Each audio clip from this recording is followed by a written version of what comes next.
Tick corner. Tick tick tick ting. আসসালামু আলাইকুম, স্টাডিটেক learner চ্যানেলে আপনাদের স্বাগত। আপনাদের সাথে আছি আমি নূর মোহাম্মদ আল মাসুদ। আজ আমরা যুক্তাক্ষর নিয়ে আলোচনা শুরু করব। বাংলা একাডেমির ব্যবহারিক বাংলা অভিধান অনুসারে যুক্তাক্ষর প্রায় 200 এর অধিক। বর্ণানুক্রমে আলোচনা করব ইনশাআল্লাহ। যুক্তাক্ষর মানে বর্ণের সাথে বর্ণের যুক্ত হওয়া। আমাদের মনে রাখতে হবে একটি বর্ণের সাথে অন্য বর্ণ যুক্ত করতে জি কি চাপ দিতে হবে। যুক্তাক্ষরের প্রথম বর্ণ লিখে জি কি চাপ দিয়ে পরের বর্ণ লিখলেই প্রথম বর্ণের সাথে পরের বর্ণ যুক্ত হয়ে যাবে। এখানে জি কি চেপে ধরে রাখার কোনো প্রয়োজন নেই। মনে রাখার সুবিধার্থে জি মানে যুক্ত ভেবে নিব। যুক্তাক্ষর লিখতে প্রথমে আমরা বিজয় সফটওয়্যারটাকে অ্যাক্টিভ করে নিব। বিজয় সফটওয়্যার অ্যাক্টিভ করার পরে আমরা বিজয় ক্লাসিক অথবা ইউনিকোড সেট করে নিব। আমরা আমাদের ফন্টটাকে ঠিক করে নিব। ফন্ট আমরা সুতনি এমজি রাখছি, আর বোঝার সুবিধার্থে অন স্ক্রিন কিবোর্ডটা আমরা অন করে নিচ্ছি। যুক্তাক্ষরের প্রথমে যে বর্ণটা পাচ্ছি সেটা হচ্ছে কয়ে কয়ে। ক অক্ষরটা পাবো যে কিতে, সেই জন্য আমরা যে কি প্রেস করলাম।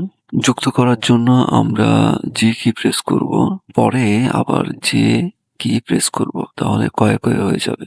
তারপরের বর্ণ যেটা পাচ্ছি কয়ে টয়ে। কয়ে টয়ে লেখার জন্য আমরা প্রথমে ক বর্ণটা লিখব। যে কি প্রেস করলে ক বর্ণ পাবো। যুক্ত করার জন্য জি প্রেস করব। এরপর ট বর্ণ পাওয়ার জন্য আমরা টি প্রেস করব, তাহলে কয়ে টয়ে পেয়ে যাচ্ছি।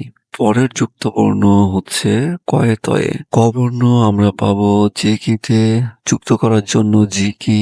এরপর ত বর্ণের জন্য কে কি প্রেস করলে কয়ে তয়ে পেয়ে যাচ্ছি। পরের বর্ণটা হচ্ছে কয়ে তয়ে র ফলা। ক বর্ণের জন্য আমরা যে কিটা চাপ দিব, এরপরে যুক্ত করার জন্য জি কি চাপ দিব। ত বর্ণের জন্য আমরা কে কি চাপ করব, যুক্ত করার জন্য জি প্রেস করব, আর র ফলার জন্য আমরা জেড কি প্রেস করব। তাহলে আমরা কয়ে তয়ে র ফলা পেয়ে যাচ্ছি। এরপরে যে যুক্ত বর্ণটা পাবো সেটা হচ্ছে কয়ে বয়ে, অর্থাৎ ক যুক্ত ব। কয়ের জন্য আমরা যে কি প্রেস করব, যুক্ত বর্ণের জন্য যে কি প্রেস করব, আর এইস এর মধ্যে আমরা ব অক্ষর পাবো, তাহলে এইস চাপ দিলেই আমরা কয়ে বয়ে পেয়ে যাচ্ছি। আজকে এই পর্যন্ত। পরবর্তীতে আমরা পরের 5টি যুক্ত বর্ণ নিয়ে আলোচনা করব। সাবস্ক্রাইব করুন, পাশে থাকুন। আল্লাহ হাফিজ।